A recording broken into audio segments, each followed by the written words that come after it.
Pharma Brand. Fin de espacio promocional y publicitario. Esta es la revista de opinión Democracia. Seriedad y credibilidad en todas partes.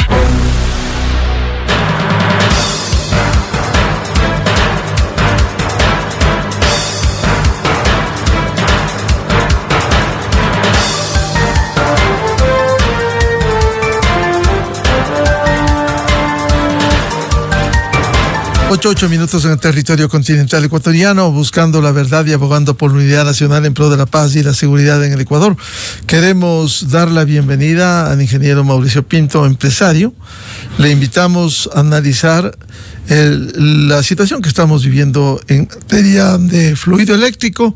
Los racionamientos energéticos ahora impacta en el sector industrial. ¿Cuál es la visión cuando se ha resuelto este fin de semana desde el Ejecutivo la suspensión del servicio durante 10 horas, entre las 8 de la mañana y las 18 horas? Ingeniero Pinto, ¿cómo enfrentar este momento en estas condiciones? Miguel, buenos días y gracias por la oportunidad para expresar mi pensamiento sobre toda esta problemática que sin duda impacta al sector industrial y eso va a tener consecuencias. Miguel, no es un problema nuevo, es un problema que viene arrastrando el país muchísimos años y no se ha encontrado una solución adecuada para poderlo solventar. El país ha vivido pendiente de que San Pedro se porte bien, que llueva todo el año, que las represas aguanten, que no haya daños en las represas construidas con una ignorancia absoluta total y con una corrupción total. Y lo que pasa, Miguel, es que no hay remedio, todos tenemos que contribuir. Así como el Estado ha sido absolutamente negligente en buscar las soluciones, en el sector privado también hay que prever estas cosas que a claras luces de hace muchos años iban a suceder. Hay industrias que se preocuparon del tema, tienen generadores a diésel, otras tienen generadores a gas, otras tienen para el 50% de la producción, otras han invertido en generación fotovoltaica, pero evidentemente es un daño grande, sobre todo para los medianos y más chicos. Ahora, ¿cómo encontrar la solución? Yo les voy a contar una anécdota, Miguel, y a los radio oyentes. Yo acabo de regresar de Portugal, haciendo una visita de investigación, porque me ha llamado siempre la atención que Portugal, siendo un país europeo, si bien de los más atrasados, exporta como $7,000 millones en productos textiles.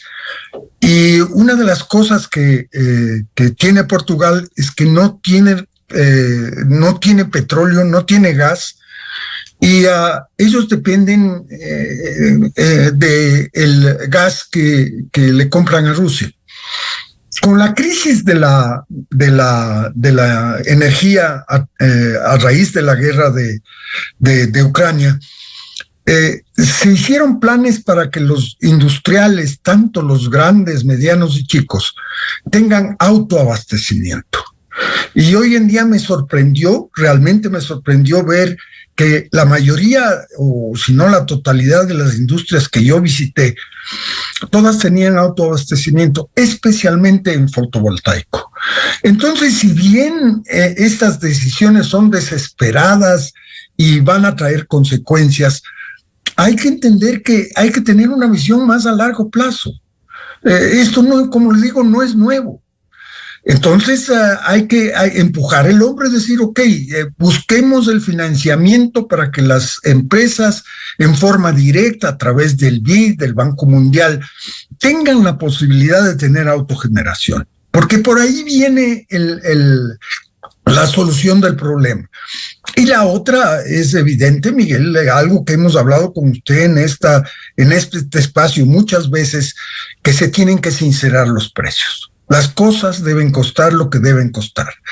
Entonces, yo diría, Miguel, que si bien es una medida durísima, eso le tiene que llevar al sector a buscar los medios de financiamiento para que todas las industrias tengan autosustentación, especialmente en el tema fotovoltaico, porque aquí somos bendecidos por la cantidad de energía que el sol nos llega al país. Entonces, pues esa es la situación. Ahora, ¿que va a tener consecuencias de esto? Sí, señor, va a tener consecuencias.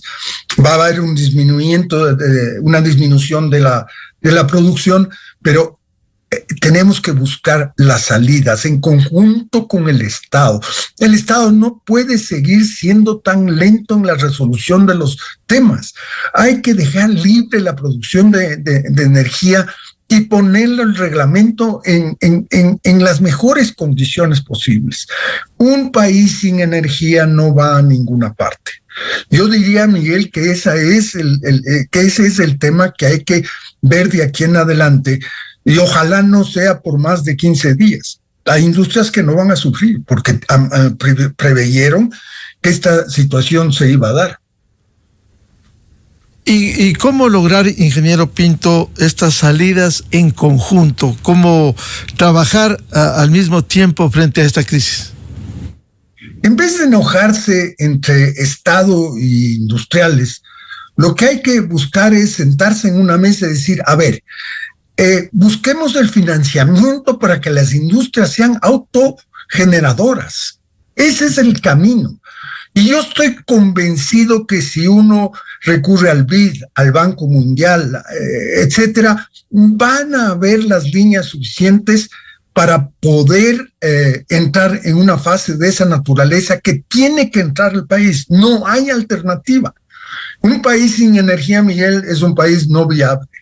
Y evidentemente, mientras más autogeneración exista de energía limpia como la fotovoltaica o la eólica, evidentemente eso le va a beneficiar al país en el fondo, porque un país que puede hacerlo, pues hace lo que está haciendo Portugal. No le estoy diciendo que no hay cómo, hay que seguir el modelo que siguieron los portugueses para que las empresas tengan autosustentación. Ahora, el problema es que nos preocupamos casi de manera recurrente cuando se produce el estiaje, no llueve en las centrales hidroeléctricas, somos dependientes de eso, y no trabajamos en los temas de fondo, por lo menos sentar las bases para que al mediano plazo no tengamos estos problemas de cortes de energía, ingeniero Pinto. Miguel, esto es una guerra avisada. Desgraciadamente, solo actuamos del momento en que ya se produce la crisis. Cuando sabemos cuál es la problemática de las centrales, de las megacentrales que se construyeron con toda la corrupción del mundo, y que realmente ese es un problema. Coca-Cola Sinclair es un problema que esa central no tiene proyección a futuro, con toda la problemática que tiene el medio ambiente, no tiene proyección. Hay que impulsar la producción en todo sentido. No solamente por la emergencia para quemar combustible, porque ahí no está la solución. La solución está en otro lado. La solución está en facilitar para que el empresario, parte de la inversión, sea su autosustentación en energía fotovoltaica. Y abrir la inversión para lo que cualquiera que quiera hacer una inversión en energía fotovoltaica y le quiera vender. Esto hay que hacer las reformas suficientes para que las distribuidoras sean las que contraten esa energía y que tengan la suficiente solvencia económica para poder garantizar el pago. Pero lo primero es sentarse a la mesa y decir, a ver, cuénteme la verdad. Porque el esconder la verdad no es bueno, Miguel. Si la verdad es que el país tiene problemas serios de producción de energía, no solamente en el estiaje, que a propósito, los estiajes ahora ya no son calculables porque el clima a nivel mundial ha cambiado. Entonces tenemos que buscar la manera de que el sector industrial tenga como base una autoproducción de energía y ojalá sea esta energía limpia como es la fotovoltaica. Esto implica, ingeniero Pinto, ir pensando en la reacción del sector productivo, del sector industrial, a sabiendas de que el Estado tiene la obligación en estos servicios de buscar una matriz energética equilibrada, que es la que no tenemos, y no solo tener alta dependencia de la energía hidroeléctrica, que es alrededor del 70%. El sector industrial consume el 26% de la energía que se produce en el país. Esa es la necesidad. Ellos consumimos el 26%. Entonces, en vez de ponerse a batallar sobre la situación actual, hay que buscar las soluciones, Miguel.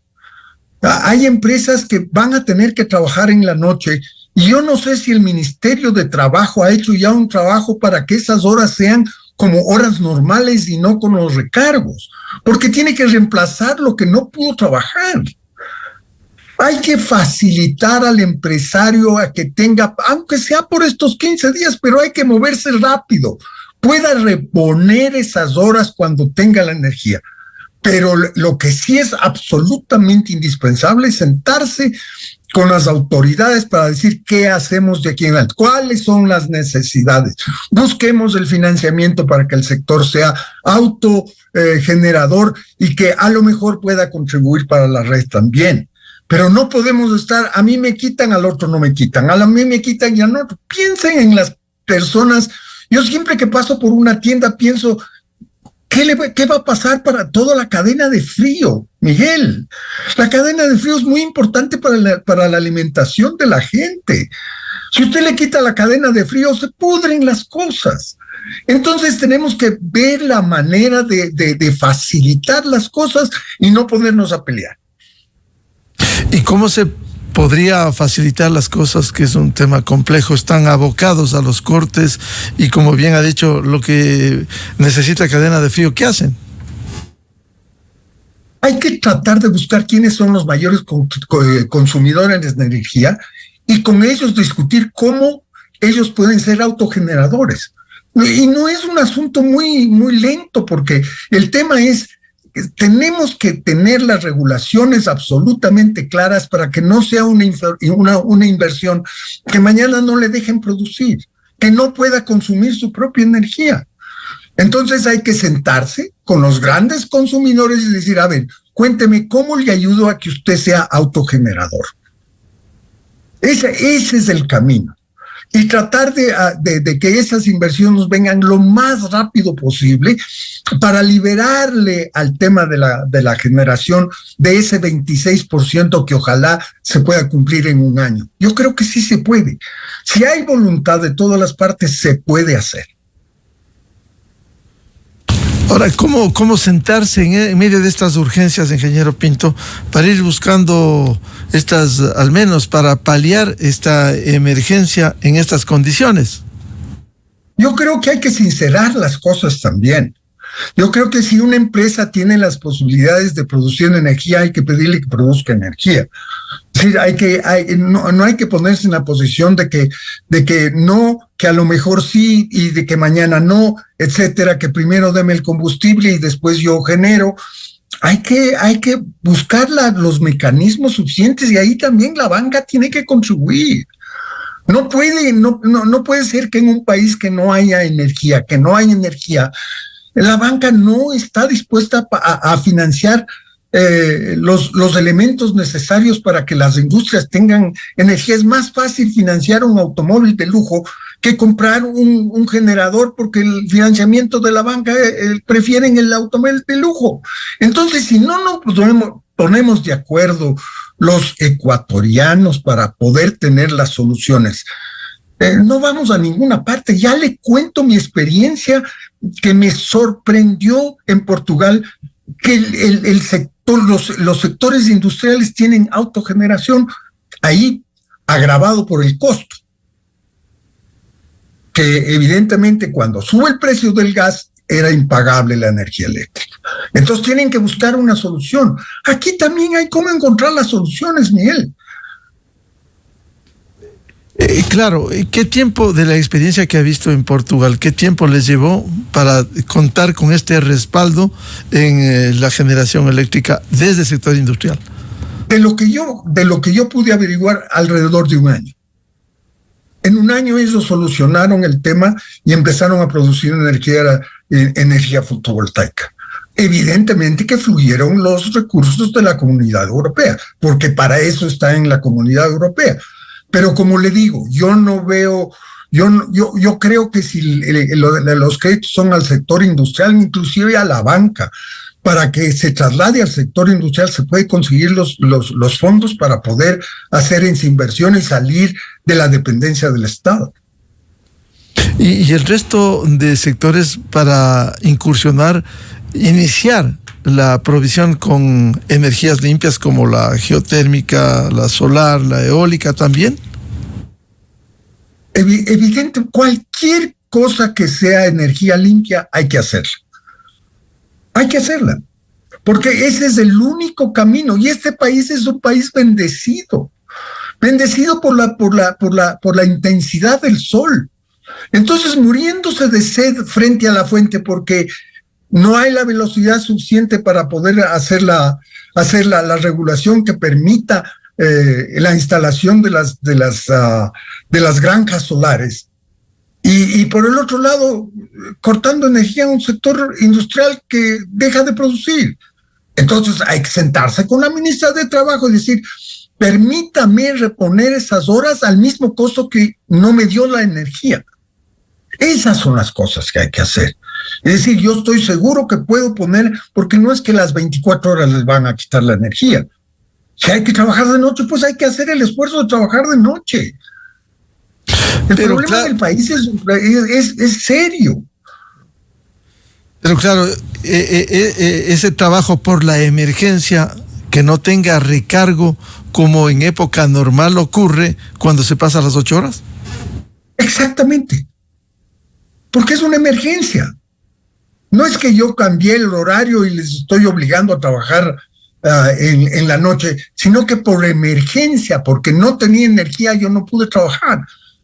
Esas cosas son las que tienen que ser muy ágiles para poder entregar al sector productivo mecanismos para hacerlo. Ahora hay empresas que trabajan 24 horas al día, 7 días a la semana, evidentemente ellos no pueden reponer. Pero yo no me imagino ninguna industria de esas que no tenga autogeneración, porque no pueden darse el lujo de no tenerlo. Claro, mientras tanto, mientras se accionan las cosas, lograr soluciones en conjunto, ¿qué les espera este momento? Porque tampoco es dable, frente a esta emergencia, frente a esta crisis eléctrica, cruzarse de brazos y solo reclamar al Estado, que por cierto es el primer llamado, como decía, a establecer una matriz energética equilibrada y estable en el Ecuador. Miguel, hay que buscar si no pude trabajar de 8 a 12, de 8 de la mañana a no sé hasta qué horas les van a quitar la luz en el día, tengo que trabajar en la noche. No hay remedio. Si no se puede simplemente cruzar de brazos y decir, ya no voy a producir.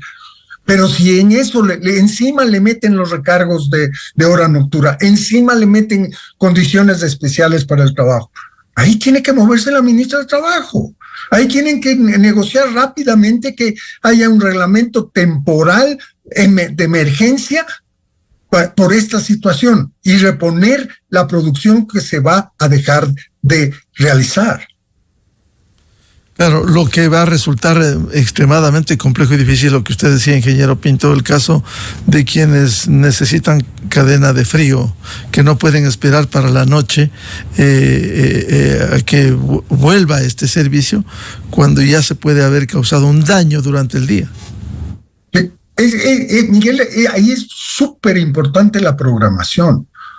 Usted no puede quitarle a un tendero más de 4 horas seguidas la luz porque se le daña la comida, porque se daña la cadena de frío. Tiene que buscar la manera de poder compensar esas horas y decir, a ver, yo a este no le puedo quitar más de tanto.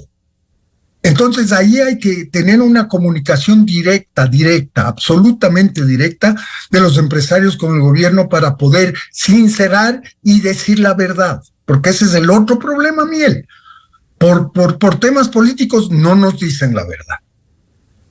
Ahora, y la verdad, por más dura que sea, hay que enfrentarla. Ahora, aquí tenemos un problema diverso.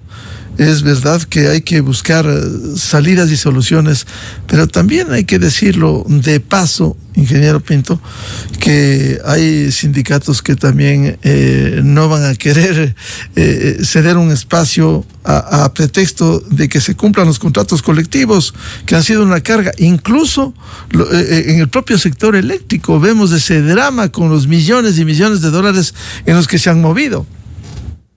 Así es, Miguel, por eso es que hablo de la contribución de todos. No puede quedar nadie por fuera. La gente tiene que entender que si no actuamos todos, realmente vamos a tener una caída de producción, y con la caída de producción evidentemente viene un aumento de precios.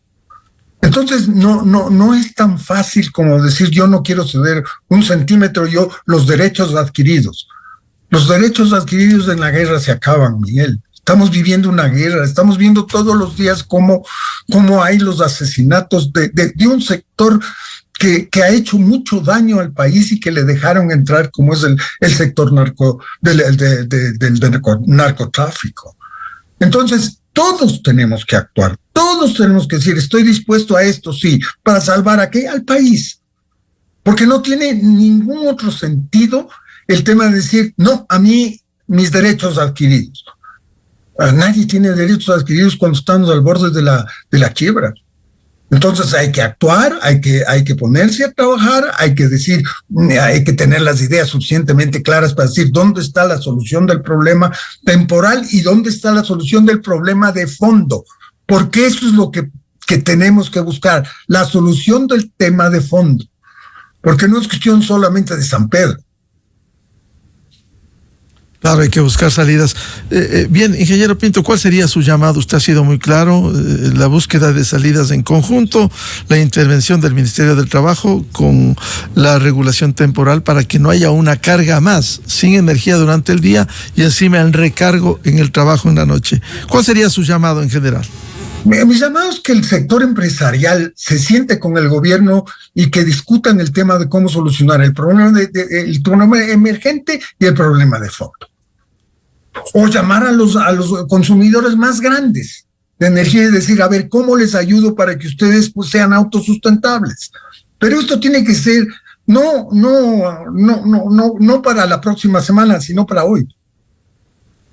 Entonces, si hay cómo hacer las cosas, ese es mi llamado.